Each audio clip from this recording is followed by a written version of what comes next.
Assalamualaikum warahmatullahi wabarakatuh, Sobat Kolak Kuliah Online ala kadarnya. Hari ini Ramadan kedua. Gimana? Udah pada baca juz 2 belum? Alhamdulillah, saya baru saja kelar tadarus juz 2. Dan seperti biasa, saya ambil satu ayat, satu hadis, terus saya akan coba hubungkan dengan mata kuliah yang saya ajar. Kemarin di hari pertama bulan Ramadan ini kita bahas salah satu ayat dalam surat Al-Fatihah dan hubungannya dengan paradigma penelitian. Masih ingat? Kalau terlewat, cek saja video sebelumnya. Oke? Nah, intinya sebelum riset kita harus nentuin jalan dulu. Dan tentu saja kita selalu minta petunjuk jalan yang lurus. Hari ini kita masuk ke juz 2. Tema besarnya adalah uji hipotesis dan validitas data. Dan kisah inspiratifnya adalah dari salah satu Nabiullah, Nabi Ayub alaihissalam, si penganalisis ujian hidup. Yuk kita mulai. Juz 2 itu dimulai dari surat Al-Baqarah ayat 142 hingga ayat 252. Dan ayat favorit saya hari ini adalah ayat yang sangat terkenal tentang ujian. Allah berfirman, "Walanabluwannakum bisyai'im minal khawfi wal ju'i wa naqsim minal amwali wal anfusi wath thamarat wa basyiris sabirin." Sungguh kami akan mengujimu dengan sedikit ketakutan, kelaparan, kekurangan harta, jiwa, dan buah-buahan. Sampaikanlah kabar gembira kepada orang-orang yang sabar. Al-Baqarah ayat 155. Nah, yang menarik dari ayat ini adalah kata nabluwannakum. Kami akan menguji kalian. Dalam statistik dan metodologi penelitian, kita juga kenal yang namanya uji hipotesis. Kita punya data, kita uji. Apakah hipotesis kita diterima atau ditolak? Tapi bedanya, kalau di penelitian, ujian itu sifatnya netral. Datanya bisa signifikan, bisa juga tidak.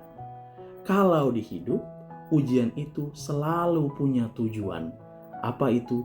Meningkatkan derajat.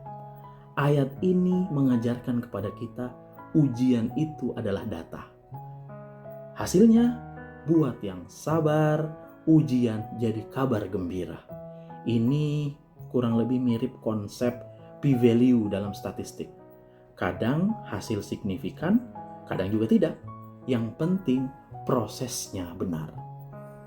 Lalu bagaimana kira-kira hadis yang sekiranya relevan?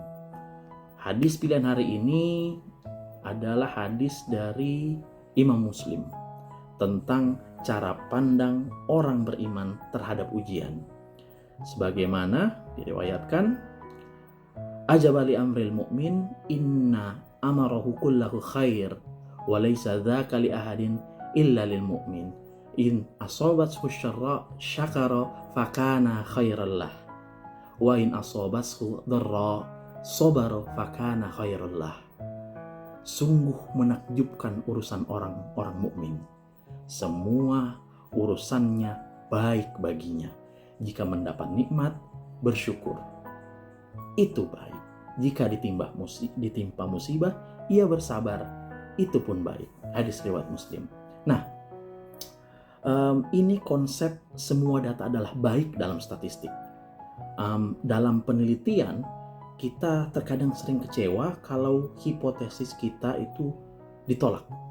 Padahal dalam metode ilmiah, hipotesis nol yang ditolak atau diterima, dua-duanya adalah penemuan. Dua-duanya berkontribusi pada ilmu pengetahuan. Hadis ini sesungguhnya mengajarkan kita buat lihat data itu secara utuh. Outlier, anomali, bukan berarti jelek. Bisa jadi itu yang paling penting. Bisa jadi itu berkah yang tersembunyi. Ini sama seperti dalam hidup.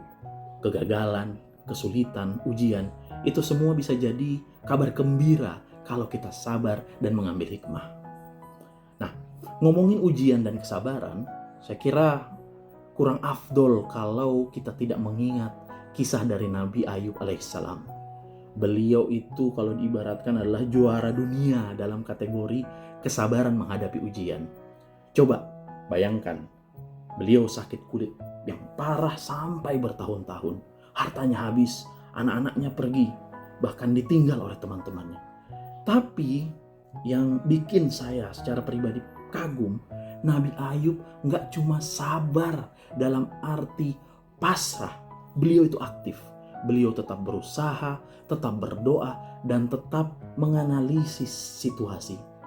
Ada satu doa beliau yang saya kira cukup terkenal, yaitu Rabbi anni massaniyad dhurru wa anta arhamur rahimin. Ya Tuhanku, sungguh aku telah ditimpa penyakit, padahal Engkau Tuhan yang Maha Penyayang dari semua yang penyayang. Ini surat Al-Anbiya ayat 83. Dalam surat ini Nabi Ayub mengajarkan kita ujian itu data buat introspeksi, data buat muhasabah, data buat memperbaiki diri, bukan untuk mengeluh, tapi untuk minta solusi. Beliau juga nggak berhenti berikhtiar, sampai akhirnya Allah pun berfirman, hantamkan kakimu, inilah air yang sejuk untuk mandi dan minum, di surat Shad 42. Dan alhamdulillah, biiznillah, beliau sembuh. Pelajaran buat peneliti dan tentu saja mahasiswa-mahasiswaku, ya, data yang sakit sekalipun, data yang penuh missing values, data yang outlier, data yang anomali, bisa jadi justru menyembuhkan. Asal kita sabar mengolahnya dan jujur menganalisisnya. Nah, di kelas statistik sosial yang mungkin kita akan ketemu di awal semester genap,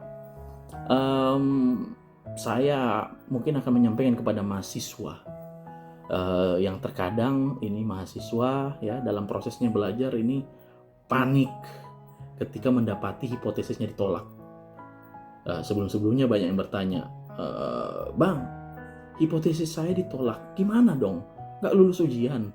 Saya selalu jawab, justru itu penemuan. Dalam statistik kita punya dua kemungkinan. Hipotesis diterima, ada hubungan atau pengaruh, atau hipotesis ditolak, tidak ada hubungan atau pengaruh. Keduanya tentu saja selalu saya tekankan adalah temuan ilmiah yang sahih. Yang penting adalah apakah data kita valid, apakah proses analisis kita benar, apakah kita jujur dalam melaporkannya.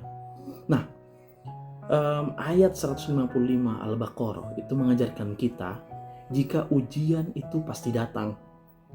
Dalam riset, ujian itu bisa berupa data yang tidak signifikan, responden yang susah diakses, atau mungkin dalam proses publikasi jurnal yang menolak, ya. Tapi hadis tentang semua urusan baik mengajarkan kita semua itu baik kalau kita respon dengan benar. Data ditolak, sabar, cek lagi metodologi, mungkin ada yang salah, atau justru itu temuan penting. Ternyata hipotesis populer itu bisa jadi salah. Nabi Ayub mengajarkan kita, jangan buru-buru nyalahin data, jangan buru-buru putus asa, sabar, analisis, cari solusi. Karena di balik ujian selalu ada hikmah. Oke, itu dia catatan Ramadan hari kedua dari saya. Hari ini kita belajar ayat, ujian itu pasti datang dan kabar gembira buat yang sabar. Hadisnya, semua urusan orang beriman itu baik. Kisah Nabi Ayub, si penganalisis ujian hidup. Dan terakhir terkait dengan mata kuliah, ya, ini kita belajar relevansi bahasan ayat dan hadis kita ini terkait uji hipotesis dalam statistik, khususnya dalam mata kuliah metopen sosial dan statistik sosial.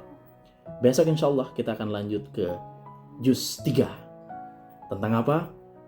Nantikan, tunggu. Tentu saja sambil menunggu hari esok, jangan lupa. Apa itu? Yang pertama, tadarusnya istiqomah, refleksinya diperdalam, dan tentu saja bahagianya dirasakan. Saya Ki Ulum, sampai ketemu besok. Wassalamualaikum warahmatullahi wabarakatuh.